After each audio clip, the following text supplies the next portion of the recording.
Okay, got her all put together. Just I made another plate the same way as the other one. What it looks like down inside. And I just used, regular old plastic tape. Just to hold these flapping around. You put clip leads and things on these, and you don't want those moving around in there. So those are the two cathodes, and our anode, the spoon. I've been kind of dorking around with this for a while.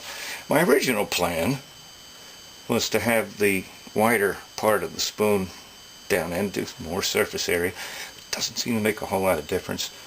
The currents, after a point, seem to be largely limited to these two plates, and not so much this one. And so then the priority is, okay, what's the best way to keep this from ever coming in contact with one or the other of these, even if these move toward the center? Do I do that? Reduces the gap. Do I do that? That seems to be the most stable and controllable. And then I thought about fastening this, and everything I tried I think I like just putting this just like that. Yeah, I even thought about, oh, look at this spout, that could be handy, but then it wants to do that. So, straight edge, we're gonna go with that. So, there's our vessel. Oh, by the way, this doesn't have to be, as long as it is non-conductive. It could be plastic, glass, use what you got. Just as long as it's not metal or conductive in any way. Although I tell you, we think that'd be obvious, but you never know. Here's our electrolyte, just baking soda and water. You can see plenty extra baking soda down here. As it heats, more of it will dissolve to keep it, the solution more or less saturated. Just watch, I'm going to give this a stir and get all that, most of it anyway, suspended. Not critical. And go ahead and pour that in.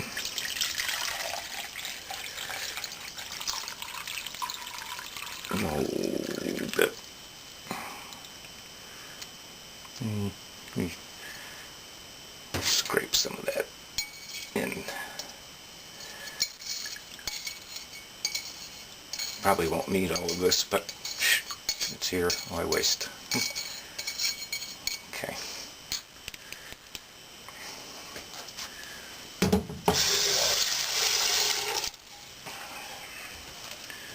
Yeah, rinse this off. Okie doke. Now, right now it's a bit cloudy because of all this baking soda, undissolved baking soda suspended in it. But here I can see the bottom of our anode, so I can manage it and keep it from coming in contact with either of these aluminum plates. And the same thing with the top. I want to keep it centered. Your center, I think that'll work. And I know I prattle on. So go ahead and put some metrage on it, because it's funnier that way. It doesn't really matter where that goes. It's just a temperature probe. It's electrically isolated from the rest of this, and I can just sit in there, and it's just reading the temperature of this solution, our electrolyte. 18.4, a little bit higher than ambient air down here right now. Kind of chilly. This means we're about right this second. Where's this second? Okay, first thing. Well, actually, the first thing. I'm going to put this in a more convenient orientation. And that's because we're going to attach these two plates to these two terminals. And that's across those two terminals will be 28 volts AC. This transformer is perfectly happy. Well, I don't know about happy, but it will put out way more current than we're ever going to need here. Dead short, I think I recall he sent me 30 amp output on this thing. Now it would not last very long under those conditions, but the point being that this transformer's loafing along in this application. Now I'm just showing this. I'm connecting it directly across. If I plug this transformer in, what will happen very quickly is that, well, it will begin evolving HHO. And very, very quick, well, very quickly, okay, relatively quickly, kind of quickly, depending on your reference, I suppose, but the surfaces, it will begin to oxidize on these aluminums, these two plates, which will make them begin to rectify. They're actually forming capacitors, in a sense, but they will begin to rectify. The current will always flow between these two in this setup. Even though once they become, oh, maybe that's a better way. Oh, that's even better. Ooh, that's much more stable. Thank you. What was I? These will begin to rectify, and this anode will be able to pick that up. This doesn't care. Current will flow into or out of this. It doesn't care, but it's getting every other cycle, a sip from this, a sip from that, sip from this, and sends it on out. And this reference to the center tap of this is where you get your DC. So this is pumping, but they're really pumping against this and your anode, and there's where you get your DC. Full wave rectified. Right now, this isn't a rectifier. What it is kind of like a resistor. Well, multiple resistors. It's going to initially draw a bunch of current from this, which we're going to measure. The electrolytic temperature will go up, increase, of course. We'll begin to see a DC voltage between our anode here and the center tap, and let that run for a bit, and then we'll apply a load and we'll be able to measure the actual current that we'll be able to draw through this. I'll do it in real time. It's not going to be a time lapse or anything. Once I plug it in, it happens fairly quickly. I've actually, been kind of going over and thinking, well, what's do I do this first? I kind of want to capture it all at once because it does happen fairly quickly, by my reckoning. And just goofing off with it here. Why not include the whole thing? So, what I want to do, this is the basic. I could plug this in right now, and there'd be action between these two plates. Then it would be take it apart or measure and verify that yes, indeed, there is some oxide attached to it and shielding these plates. I think the best, quickest way is just I'm going to go ahead and wire it up, but I want to do it on camera so I can explain what it is I'm doing. And to do that, I gotta make sure I got everything, every exact thing I need. So I'm going to rehearse. I don't usually do that, but I think it's worth the trouble here. So I'll be right back. Okay, and yeah, it just took a moment offline to figure out what the best sequence to go through. I think it would be this fluke meter here right now, dialed in to read AC current. I'm just getting this over here and out of the way. And I'm going to interrupt one of these plates from the outside.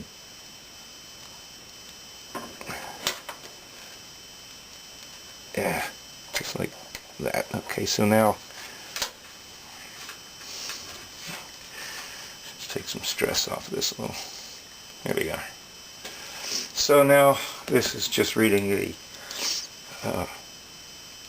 current through one plate, which for the time being is going to be the current through both plates. Nothing connected to the anode except a voltmeter, which isn't connected yet. So there's the ammeter connection. So that'll measure the initial AC current flowing between these two aluminum plates, and as they form, that current will drop. It won't ever zero because they will be capacitors, and current flows through capacitors. The AC rated ones included. Current meter we're really not interested in at the moment. It's just, don't care. You know, knocking over my labels. Okay, so our voltmeter here's his input. This anode here will be our, right here, the spoon. That's our negative side, DC output. And the positive side will be the center tap on that transformer. Okay, now power has not been applied to this at all, and look at that. Dissimilar metals. If I take this anode out, so just with the aluminum versus the stainless steel alloy, whatever it is, with this spoon, there's a potential difference there, the 350 millivolts. Not too shabby. That's part of the reason you don't want to leave these things assembled when you're not using them, because of that. Materials are being consumed because of that. Okay, so I'm going to fire it up. After all, that was the plan. And note the temperature of the solution right now is about 18, and that's 7.7 degrees. That will go positive once this starts working. That will read a current, and it will drop. It's interesting. Depending on the things, it sometimes drops a little slowly. Other times it goes out, draws a bunch of current, and then precipitously drops. And at any rate, at some point it will be formed enough where rectification will happen, and DC volts will increase there. Once it gets to a few volts, 5 or so, you can actually put a load on it, which is what we're going to do, and measure the current through it. So pardon me while I wander yonder. Problem is, this is kind of cramped quarters right now, and I have to go around because of this camera. And okay, so here we go. Look how quickly that comes up. Rectification's already beginning. Look at the current. Doot, doot, doot, doot, going down, down, down, down, down.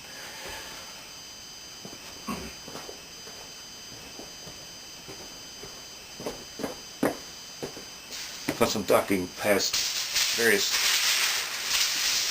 aluminum foils I have over here I've been playing with. Okay, so at this point it's pretty much ready to take some load. DC output. Yeah, coming up towards 10 volts. If this gets over 11 point something, it will alarm. which is fine. I programmed it to do that. Alarm meter, just display will wig out.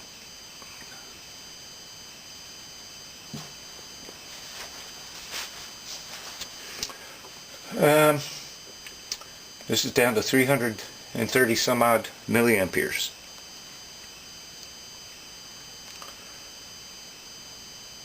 So you saw what it did. This current started off a little high and then went down very quickly. This is all in real time. And the DC volt output of this bridge rectifier, pull the anode out, goes to 0. Just took the tip of it in there. Doink! So the amount of this anode in there does not determine the voltage. It determines the amount of current you're able to get out of it. And kind of centering this. You start putting clip leads on this, it's going to get a bit wonky, dodgy. Alright, so let's get to the meat and potatoes here.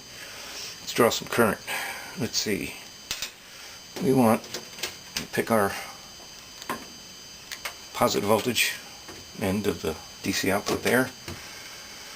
We'll take our, let's see, crimp that a little.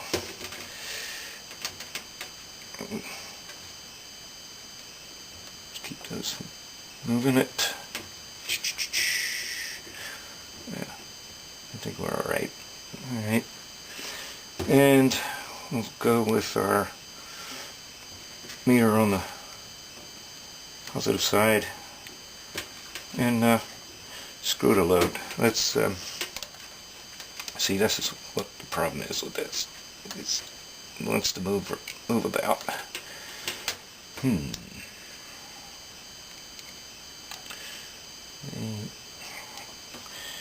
have to be real careful.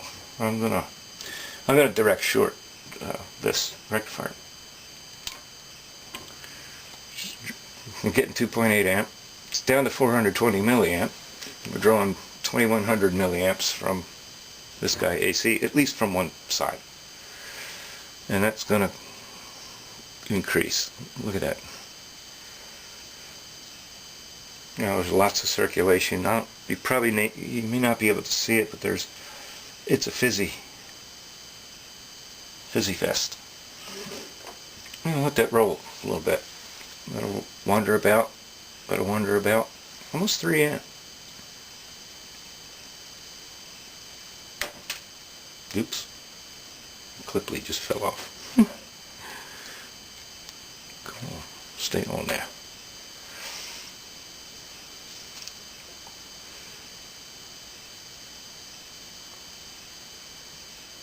Okay. Get 3 amp for 20 milliamp or millivolts. Interesting. Keep in mind, you look at this number, it's lower than this number. It's because this isn't reading the whole thing. It's not taking into account current flowing from the center tap of this, which certainly plays a role. I could set up I have other meters. I'm gonna stick with the program. Alright, so let's put a load on it. Now, start with this string trimmer motor. I'm not sure if I mentioned this, but these motors will not run on AC. Neither. This motor is a brush type permanent magnet motor. It will not run on DC. And neither will that blower I was using. Oh, I'm so tired of these sticking together. Jeez.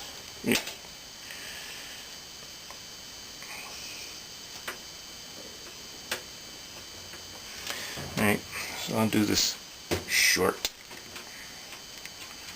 I'll just twist that on there. Right-handed twist with the left hand. Pardon me. And I suck this motor in. Out of trouble. right? Same as before. And you saw how quickly that reaction took place. Piece of cake made out of nothing but baking soda, water, a jar, some foil, and a spoon. It helps to have a center tap transformer. If I undo one side of this, meaning if let's say you don't have a center tap transformer and you just want to use this as a half-wave rectifier, well, this is what's going to happen.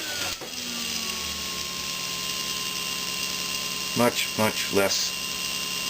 Okay, we got 4 1/3 volts, 2/3 milliamp, or 2/3 of an amp, and a lot of ripple. It does work. It can use it. As I said, electrolytic half-wave rectifiers have been used in battery charging applications. They work quite well. And one arrangement was aluminum and lead. Aluminum as the anode, aluminum as the cathode and lead as the anode. And the thing about the lead was it's non-reactive to this chemistry, so it just kind of sits there. Full wave, bazinga! Let me short this out. Yeah. 1 1/3 volts, 2.5 amps DC into that. Drawing 2 amp from him on one side.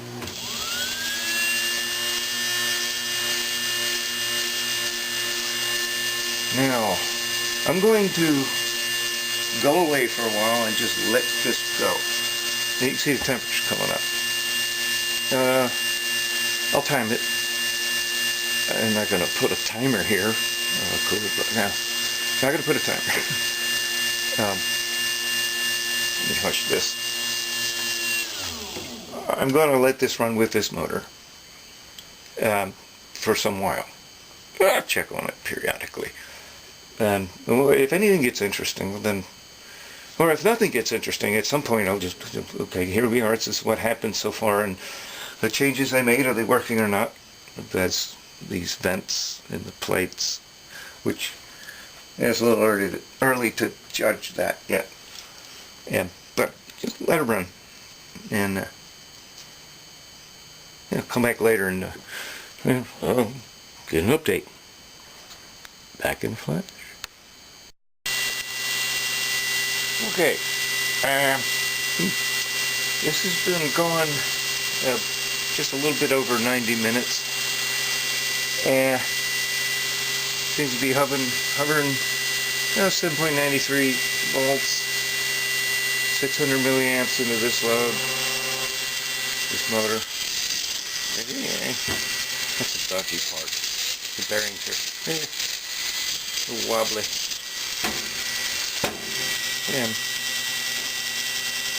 And it will go like that. These vents do seem to function as hoped.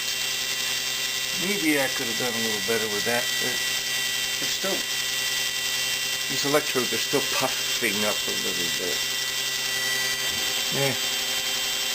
Maybe put the holes all along it. I don't know. It's not that important.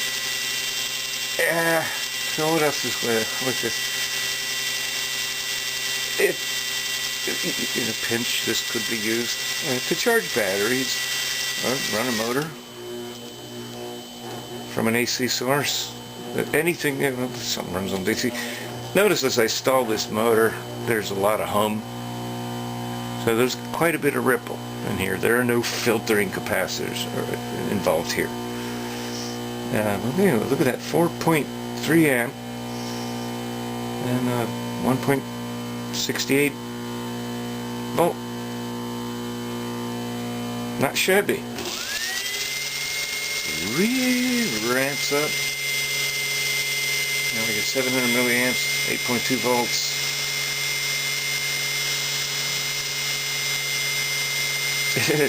Temperature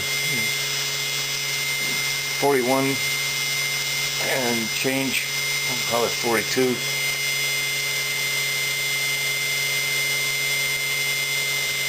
you've got cuts on your fingers and you do this, you will feel you will feel it. It's like putting a 9-volt battery on your tongue, except it's on your finger. So, let's go back to half wave, just for fun.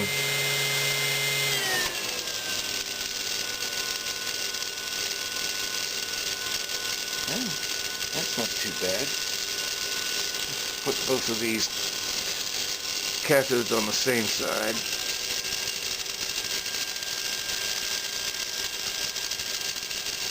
That's 14 volts in. Half wave. 600 milliamps. You know, 6.25 volts, thereabouts. Oh boy, lots more ripple. 2.5 amps, about a volt. Now let's make this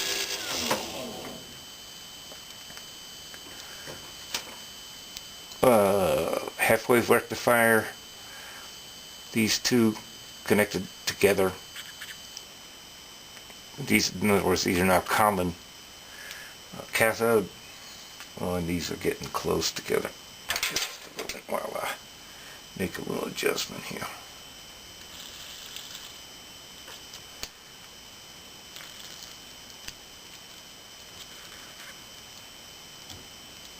It gets wild and crazy.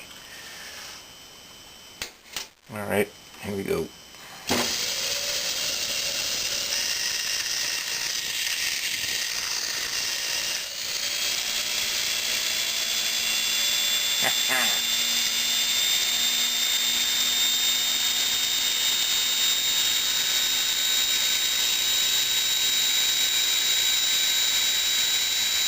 And for this I'd have to recalibrate this meter, this display. I can measure the voltage. I use this. And so this now half-wave rectifier. These are common to one another. 28 volts between, well, these two are on one side, this anode is on the other side. Oh, the damage that could be done.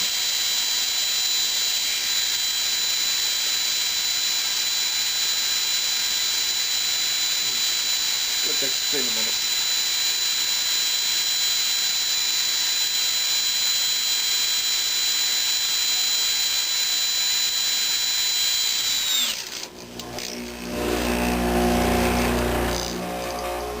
Sorry for the noise. 6 amp, 1.88.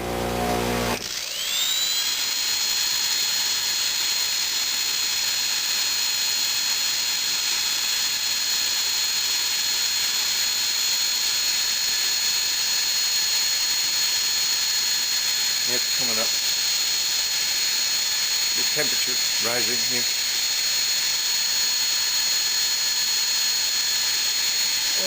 Let's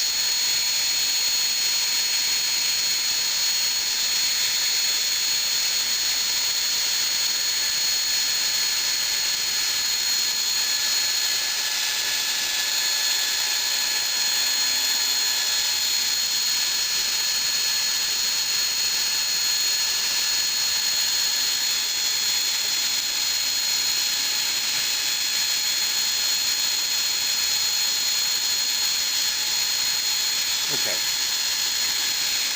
To get this, right now that is DC volts into this motor at 1 amp. It's over scale of this, the way I've got it programmed, so forget that. And there's the electrolyte temperature. Not shabby then, huh? Short this out, stall it.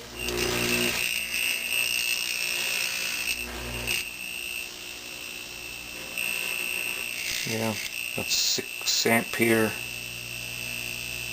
1.8 volt DC or thereabouts. And this motor is pulling hard.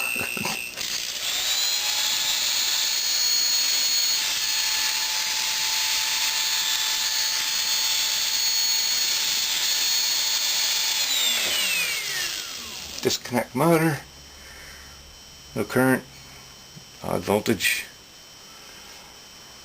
re-put motor.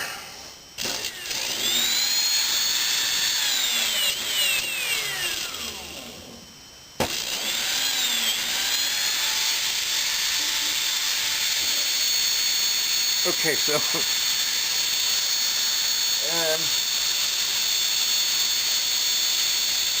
I'm going to take this out of the loop here.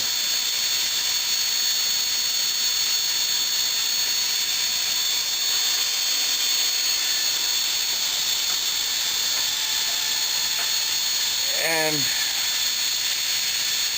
demonstrate what happens when shorts happen within this cell. I'm going to short the anode to one of the cathodes, and I'm going to grab a hold of this motor. I don't want it to jump.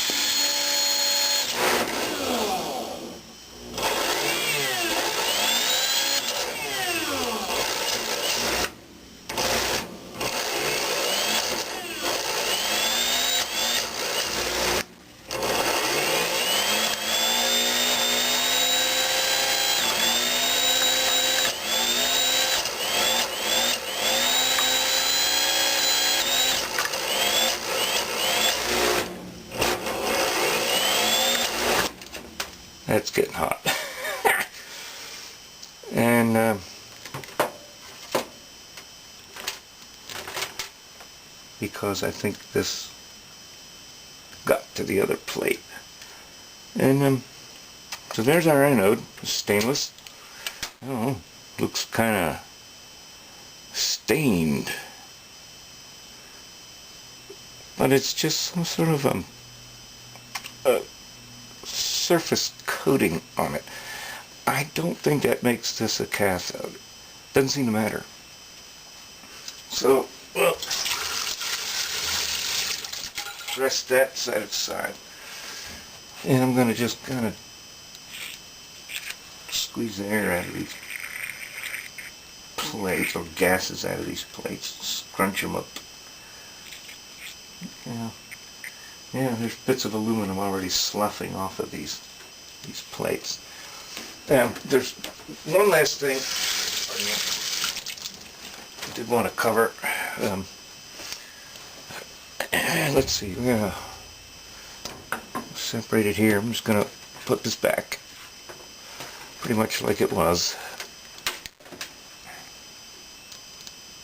Yeah, current being drawn even though no anode at all. We should go ahead and I'll just put voltmeter on. And let's see. This needs to go. This needs to go. Pardon me, I'm kind of gathering my plan here.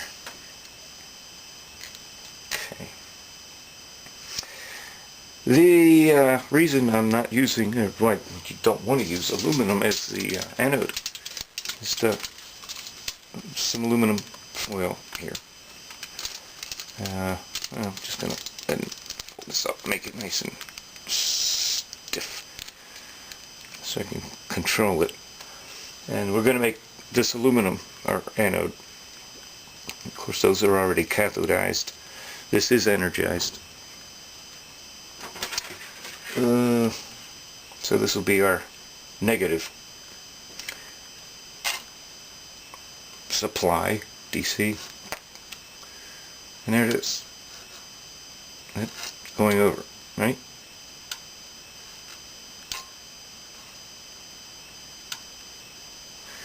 Alright, that's just measuring voltage. No current drain, really, at all. Now I'm going to apply a load. This motor. Now watch what happens. Look at the voltage. Just here.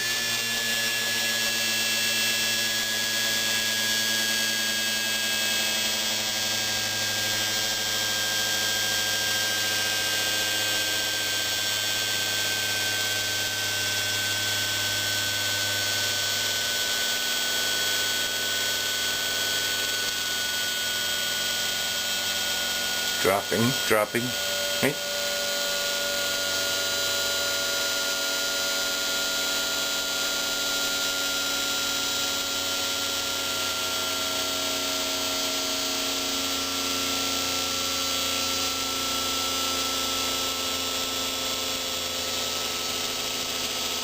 Keeps dropping.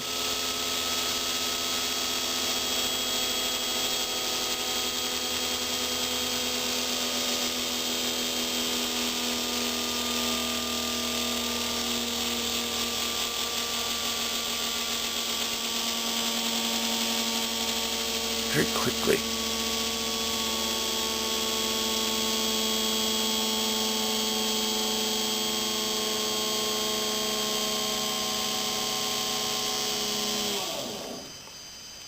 Alright, you look at this, it doesn't look any different. But it is. It's now got a very, very, very, very thin coating on it of oxide that is acting as a dielectric. Give this motor a pull.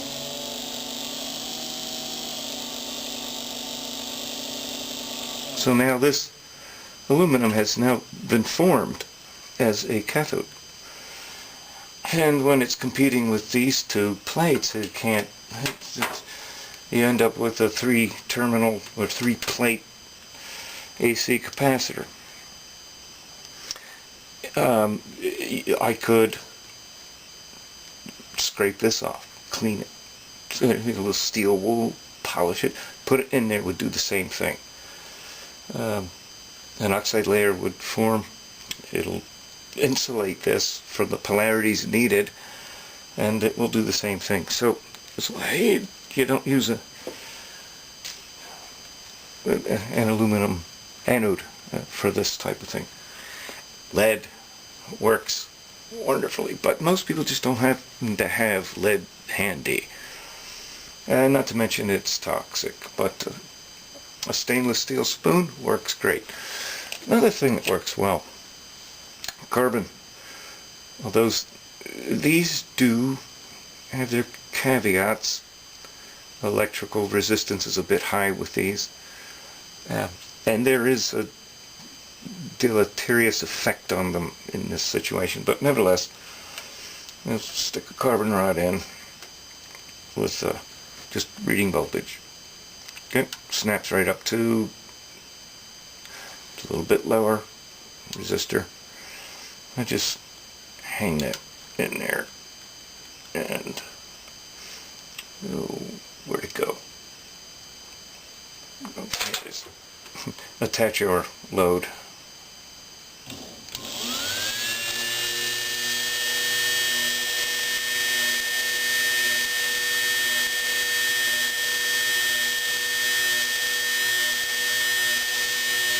Okay, 7 volts, 600 milliamps, pretty much what the spoon was doing. But most people don't have carbon rods handy. So, use a stainless flatware. It'll work quite well. But don't use mom's stuff or the wifey's stuff. Oh, there it is. Oh.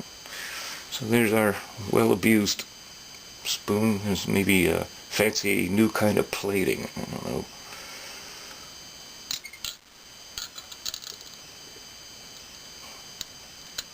So, you know, shorted it out, abused it.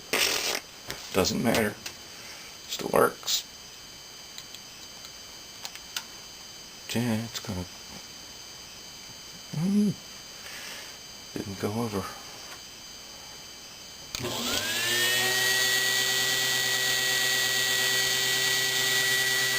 It is.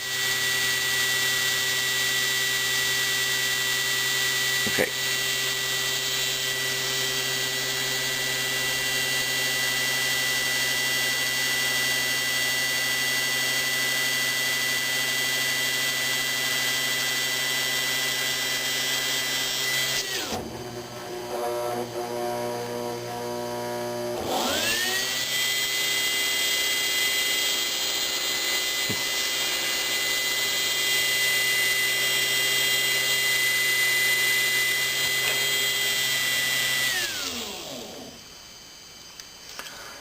Well, I think the only thing left, let me disconnect here, here, here. Unplug that later. And I think the only thing left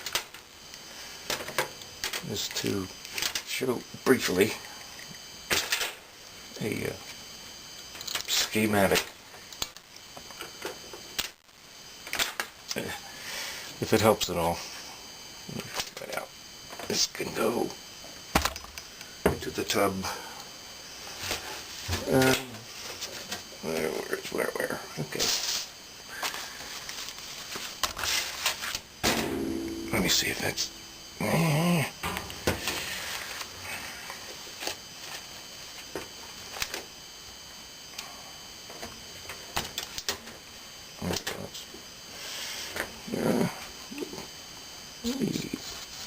zoomage.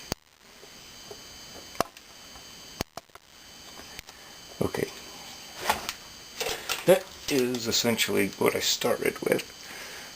This being the transformer. Wired in a way is a center tap, 14 volts AC, one side from the center, 14 volts the other side from center, and of course 28 volts side to side. The fluke meter was this here, just measuring AC current. This is the cell. Aluminum plate here, stainless steel plate here, carbon here, lead here.